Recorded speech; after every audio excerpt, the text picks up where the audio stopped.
Hello दोस्तों, स्वागत है आप सभी का आपके अपने YouTube चैनल सक्सेस मिरर 2.0 पर। तो दोस्तों, आज हम पढ़ेंगे एसएससी जीडी के most top 20 selected BY question, साथ ही प्रत्येक क्वेश्चन से रिलेटेड फैक्ट के बारे में भी। तो बिल्कुल भी स्किप ना करें और हमारे साथ लास्ट तक बने रहें। और अगर आप हमारे चैनल पर नए हो तो प्लीज सब्सक्राइब कर बेल आइकन को दबा लें। और लास्ट में मैं आपसे क्वेश्चन भी पूछूंगा जिसका आंसर आपको कमेंट बॉक्स में बतानी है। साथ ही आप हमारे टॉप 20 क्वेश्चन में कितना अटेम्प्ट कर पाते हो वो कमेंट बॉक्स में जरूर लिखेंगे। तो चलिए स्टार्ट करते हैं। हमारा आज का पहला सवाल है, दिल्ली किस देश की राजधानी है? इस क्वेश्चन का राइट आंसर क्या हो जाएगा दोस्तों? तो इस क्वेश्चन का हमारा सही उत्तर हो जाएगा ऑप्शन नंबर ए, पूर्वी तिमोर। यानी पूर्वी तिमोर की राजधानी है दिल्ली। हमारा अगला सवाल है, सार्वभौमिक वयस्क मताधिकार का प्रावधान किस अनुच्छेद में वर्णित है? अगर इस क्वेश्चन का राइट आंसर किसी स्टूडेंट को पहले से पता हो तो वो कमेंट बॉक्स में जरूर बताएंगे। तो इस क्वेश्चन का हमारा सही उत्तर क्या हो जाएगा दोस्तों? ऑप्शन नंबर डी, अनुच्छेद 326। अनुच्छेद 326 के अंतर्गत सार्वभौमिक वयस्क मताधिकार का प्रावधान दिया गया है। हमारा अगला सवाल है, किस संविधान संशोधन के तहत लोकसभा तथा राज्यसभा चुनाव में मतदान की आयु को घटाकर 21 वर्ष से 18 वर्ष किया गया है? और दोस्तों, ये बहुत ही इंपॉर्टेंट सवाल है। साथ ही आज हम जो आपसे टॉप 20 क्वेश्चन डिस्कस कर रहे हैं वो सारे के सारे इंपॉर्टेंट और आपके एग्जाम में आने वाले प्रश्न हैं। तो सभी प्रश्नों को अच्छे से देखें और उन्हें याद करेंगे। साथ ही आप हमारे साथ लास्ट तक बने रहें, क्योंकि अगर आप लास्ट तक बने रहते हो तो ये आपके एग्जाम के लिए बहुत ही यूजफुल होगा। तो इस क्वेश्चन का सही उत्तर क्या हो जाएगा दोस्तों? कमेंट बॉक्स में जरूर बताएंगे। और ये बहुत ही इंपॉर्टेंट सवाल है, इसलिए तो इस क्वेश्चन का हमारा सही उत्तर हो जाएगा ऑप्शन नंबर ए, 61वां संविधान संशोधन 1989।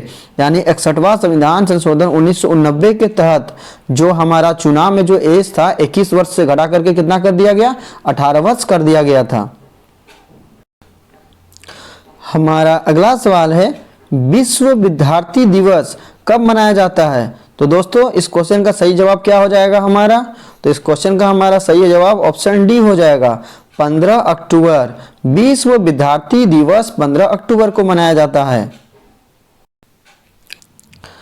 हमारा अगला सवाल है, और ये बहुत ही इंपॉर्टेंट सवाल है दोस्तों, क्योंकि प्रीवियस ईयर जीडी में ये पूछा गया सवाल है। अगर किसी स्टूडेंट को इसका राइट आंसर पहले से पता हो तो वो कमेंट बॉक्स में जरूर बताएंगे। और दोस्तों, हमारे वीडियो को शेयर जरूर किया करेंगे। आपके जितने भी दोस्त रिलेटिव जो जीडी की प्रिपरेशन करते हो इन्हें जरूर शेयर किया करेंगे दोस्तों, क्योंकि हम जो आपको क्वेश्चन बताते हैं वो सारे के सारे इंपॉर्टेंट है, क्योंकि ये सारे क्वेश्चन आपके एग्जाम में पूछे जाएंगे दोस्तों। तो सभी प्रश्नों को अच्छे से आप भी देखें और अपने दोस्तों को जरूर शेयर कर दें, ताकि वो भी अच्छे से जीडी की प्रिपरेशन कर पाए दोस्तों।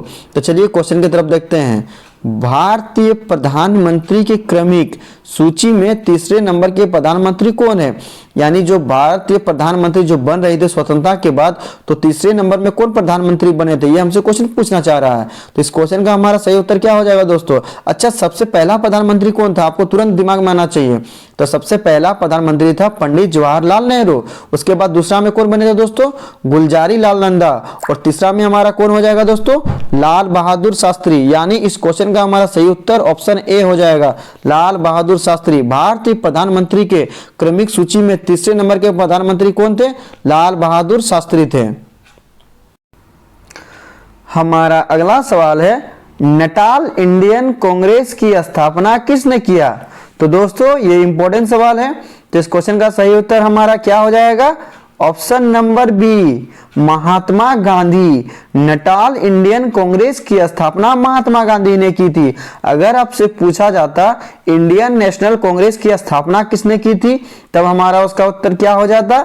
A.O. ह्यूम, जो 1885 ईस्वी में की थी। जबकि यहाँ बात किया गया है हमारा क्या? नटाल इंडियन कांग्रेस की स्थापना। तो कंफ्यूजन बिल्कुल भी नहीं होना है दोस्तों। नटाल इंडियन कांग्रेस अलग है और भारतीय राष्ट्रीय कांग्रेस वो अलग होती है। तो नटाल इंडियन कांग्रेस की स्थापना महात्मा गांधी ने की थी। और कब की थी? 1894 ईस्वी में की थी।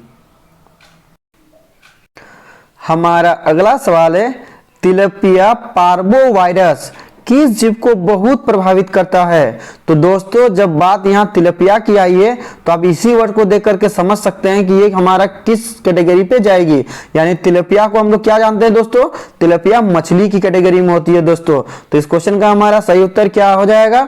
ऑप्शन नंबर डी, मछली। यानी तिलपिया पार्वोवायरस मछली को बहुत प्रभावित करता है। इस क्वेश्चन का हमारा ऑप्शन डी सही उत्तर हो जाएगा। हमारा अगला सवाल है, मिर्जापुर की किस युद्ध में विश्वासघाती के कारण बंगाल के नवाब सिराजुद्दौला को हार का सामना करना पड़ा, जिसके बाद अंग्रेजों ने भारत में अपना वर्चस्व स्थापित कर लिया? तो इस क्वेश्चन का हमारा सही उत्तर क्या हो जाएगा दोस्तों? ऑप्शन नंबर ए, प्लासी का युद्ध। और ये बहुत ही इंपॉर्टेंट सवाल है दोस्तों, प्रीवियस ईयर में पूछा गया सवाल है कि बंगाल के नवाब सिराजुद्दौला को हार की सामना किस युद्ध में करना पड़ा था, जिसके बाद अंग्रेजों ने भारत में अपना वर्चस्व स्थापित कर लिया? तो इस क्वेश्चन का हमारा सही उत्तर ऑप्शन ए हो जाएगा, प्लासी का युद्ध। और प्लासी का युद्ध कब हुआ था दोस्तों? 23 जून 1757 ईस्वी को। 23 जून 1757 ईस्वी को प्लासी का युद्ध हुआ था, जिसमें सिराजुद्दौला के साथ उसके सेनापति मीर जाफर ने विश्वासघात किया था, जिसके कारण सिराजुद्दौला को हार की सामना करना पड़ा था। हमारा अगला सवाल है, जिस दिन भारत आजाद हुआ उस दिन गांधी जी कहां थे?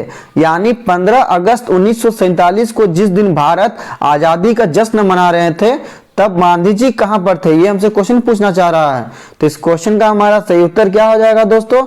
Option number D, Varanasi Ganga किनारे पूजा अर्चना के लिए अपनी पत्नी कस्तूरबा गांधी के साथ काशी गए हुए थे महात्मा गांधी जी। यानी इस क्वेश्चन का हमारा सही उत्तर ऑप्शन डी हो जाएगा दोस्तों।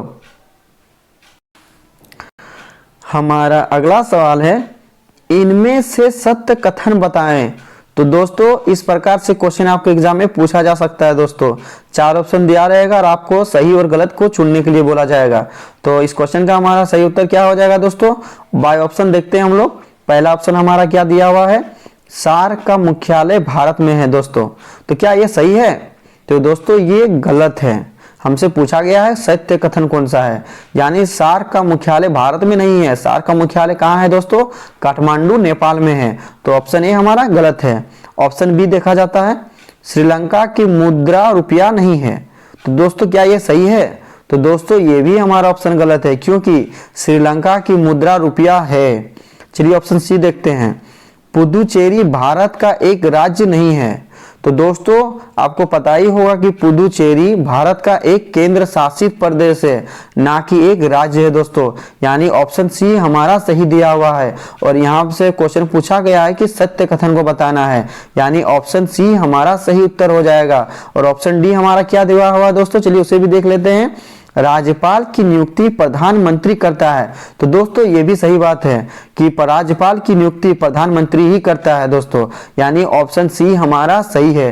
पुदुचेरी भारत का एक राज्य नहीं है, पुदुचेरी भारत का एक केंद्र शासित प्रदेश है। हमारा अगला सवाल है, नील नदी किस महाद्वीप में स्थित है? तो ये दोस्तों बहुत ही इंपॉर्टेंट सवाल है। और अगर किन्हीं स्टूडेंट को इसका राइट आंसर पहले से पता हो तो वो कमेंट बॉक्स में जरूर लिखेंगे कि नील नदी किस महाद्वीप में स्थित है। तो इस क्वेश्चन का हमारा सही उत्तर क्या होगा दोस्तों? कमेंट बॉक्स में जरूर बताएंगे। तो इस क्वेश्चन का हमारा सही उत्तर हो जाएगा ऑप्शन नंबर ए, अफ्रीका महाद्वीप। यानी नील नदी अफ्रीका महाद्वीप में स्थित है। हमारा अगला सवाल है, और दोस्तों ये इंपॉर्टेंट सवाल है दोस्तों, क्योंकि इस प्रश्न से 2 और प्रश्न बनेंगे जो आपके एग्जाम में पूछा जा सकता है। तो सभी प्रश्नों को हम बारी बारी से आपको बताएंगे। और अगर किसी स्टूडेंट को इस प्रश्न का सही उत्तर पहले से पता हो तो वो कमेंट बॉक्स में हमें जरूर बताएंगे। तो चलिए इस प्रश्न को पहले देखते हैं।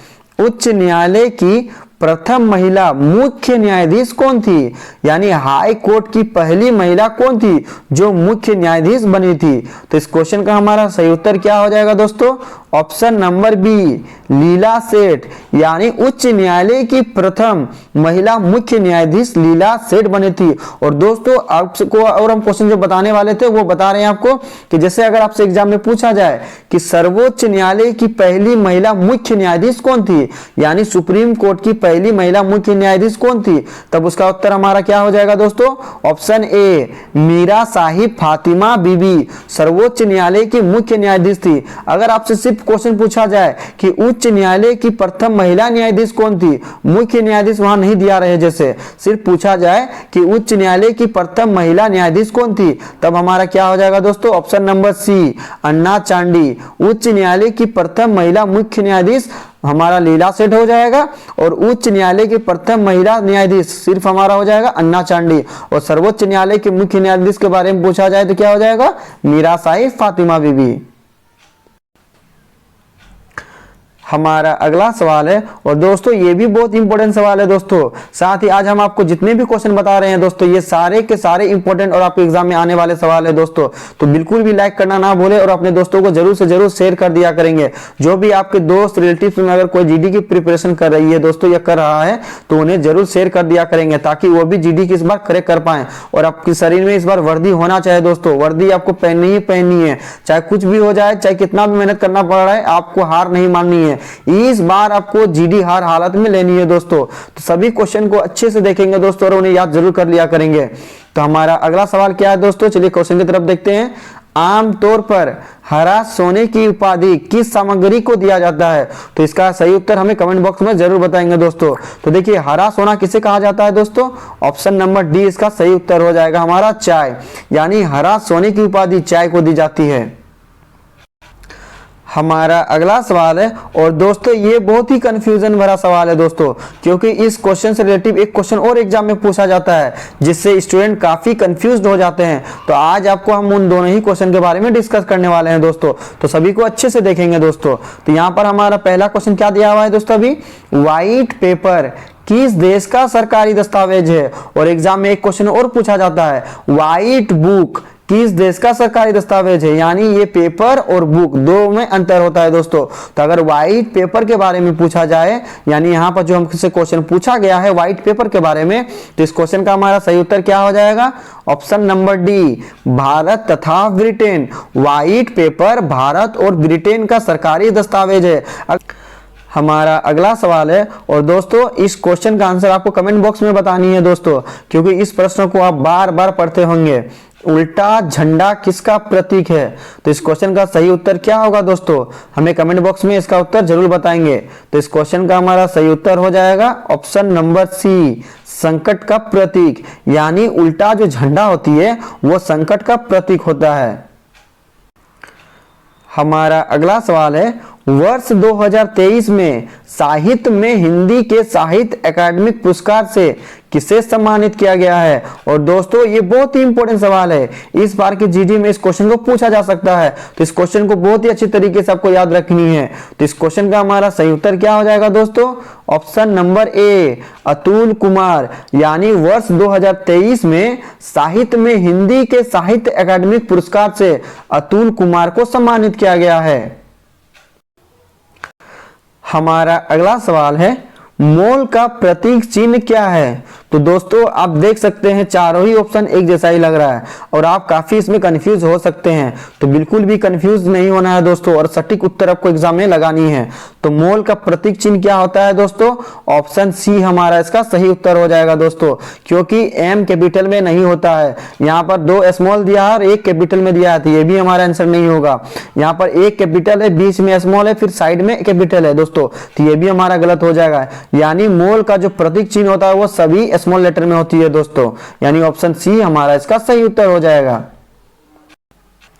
हमारा अगला सवाल है और ये प्रीवियस ईयर जीडी में पूछा गया सवाल है और दोस्तों इस क्वेश्चन को बार बार एग्जाम में पूछा जाता है दोस्तों, तो इस क्वेश्चन का आंसर आपको हमें कमेंट बॉक्स में जरूर बतानी है। भारत रत्न पुरस्कार से सम्मानित प्रथम विदेशी कौन थे। तो दोस्तों इस क्वेश्चन का सही उत्तर क्या होगा कमेंट बॉक्स में जरूर बताएंगे। तो इस क्वेश्चन का हमारा सही उत्तर हो जाएगा option number A, Khan Abdul Ghaffar Khan, जो पाकिस्तान के नागरिक हैं। वो पहले नागरिक थे जो 1987 में इन्हें भारत रत्न पुरस्कार से सम्मानित किया गया था। दोस्तों हमारा अगला सवाल है, प्रथम बौद्ध परिषद के अध्यक्ष कौन थे? और दोस्तों ये इंपॉर्टेंट सवाल है। तो इस क्वेश्चन का हमारा सही उत्तर क्या हो जाएगा दोस्तों? Option number B, Mahakashyap. प्रथम बौद्ध परिषद के अध्यक्ष महाकश्यप थे। और प्रथम बौद्ध परिषद कब हुआ था दोस्तों? 483 ईसा पूर्व में हुआ था। और कहाँ हुआ था दोस्तों? तो राजगृह में हुआ था। और किस शासक के शासनकाल में हुआ था दोस्तों? तो अजात शत्रु के शासनकाल में हुआ था। ये सभी पॉइंट को आपको अच्छे से याद रखनी है दोस्तों, जो एग्जाम में आपसे पूछा जा सकता है कि प्रथम बौद्ध परिषद के अध्यक्ष कौन थे? महाकश्यप थे। कहाँ हुई थी? राजगिरी में हुई थी। और किसके शासनकाल में हुआ था? तो अजात शत्रु के कार्यकाल में हुआ था। हमारा आज का अंतिम प्रश्न है, और दोस्तों ये बहुत ही इंपॉर्टेंट प्रश्न है। तो अंतिम प्रश्न का उत्तर आपको कमेंट बॉक्स में जरूर बतानी है। और दोस्तों लाइक और शेयर करना ना भूले। दोस्तों आपके आसपास के जितने भी दोस्त या आपके रिलेटिव जो जीडी की प्रिपरेशन कर रहे हैं, उन्हें इनके बारे में जानकारी जरूर होनी चाहिए दोस्तों, क्योंकि हम जो आपको क्वेश्चन बता रहे हैं दोस्तों, ये सारे के सारे इंपॉर्टेंट और इस बार जीडी में आने वाले प्रश्न है दोस्तों। तो सभी प्रश्नों को अच्छे से देखें और उन्हें याद करेंगे दोस्तों, साथ ही आप उन्हें शेयर जरूर कर दिया करेंगे। तो चलिए अंतिम प्रश्न की ओर पढ़ते हैं। हमारा आज का अंतिम प्रश्न है, निम्नलिखित में से वह व्यक्ति कौन है जिन्हें भारत का राष्ट्रपति बनने से पहले भारत रत्न से सम्मानित किया गया था? दोस्तों यानी क्वेश्चन हमसे पूछना चाह रहा है कि वह कौन सा व्यक्ति है जो भारत के राष्ट्रपति बनने से पूर्व ही उन्हें भारत रत्न से सम्मानित किया गया था। तो इस क्वेश्चन का हमारा सही उत्तर क्या होगा दोस्तों? कमेंट बॉक्स में जरूर बताएंगे। तो इस क्वेश्चन का हमारा सही उत्तर हो जाएगा option number C, doctor Sarvepalli Radhakrishnan, जिन्हें 1954 ईस्वी में, जो भारत के उस समय वो क्या थे? उपराष्ट्रपति थे, वो राष्ट्रपति नहीं थे, तब उन्हें भारत रत्न से सम्मानित किया गया था। दोस्तों ये इस क्वेश्चन बहुत इंपॉर्टेंट क्वेश्चन है। तो इस क्वेश्चन को आपको अच्छे से याद रखनी है दोस्तों, क्योंकि ये एग्जाम में आपसे पूछा जा सकता है। अब लास्ट वीडियो के क्वेश्चन का आंसर। लास्ट वीडियो में मैंने आपसे क्वेश्चन पूछा था कि कौन नीले लिटमस पत्र को लाल कर देता है? तो इस क्वेश्चन का हमारा सही उत्तर ऑप्शन ए था, अम्ल। और लगभग सभी स्टूडेंट ने इसका सही जवाब दिया और मोस्टली स्टूडेंट ने इसके बारे में डिटेल्स में लिखा। तो मैं आपको फिर बोलूंगा कि क्वेश्चन के बारे में आपको जितना ज्यादा से ज्यादा पता हो उन्हें आप लिखा करो, क्योंकि जो चीजें आप लिख देते हो उन्हें आप कभी नहीं भूलते हो। अब आपके लिए आज का सवाल है, NaCl क्या है? 4 ऑप्शन दिया गया है, राइट आंसर आपको कमेंट बॉक्स में बतानी है। साथ ही दोस्तों आप हमारे टॉप 20 क्वेश्चन में कितना अटेम्प्ट कर पाए वो कमेंट बॉक्स में जरूर लिखेंगे। और दोस्तों हमारी वीडियो अगर आपको पसंद आई है तो दोस्तों प्लीज लाइक करें, शेयर करें एंड सब्सक्राइब करें दोस्तों। तो चलिए नेक्स्ट वीडियो में मिलते हैं, तब तक के लिए बाय बाय, टेक केयर।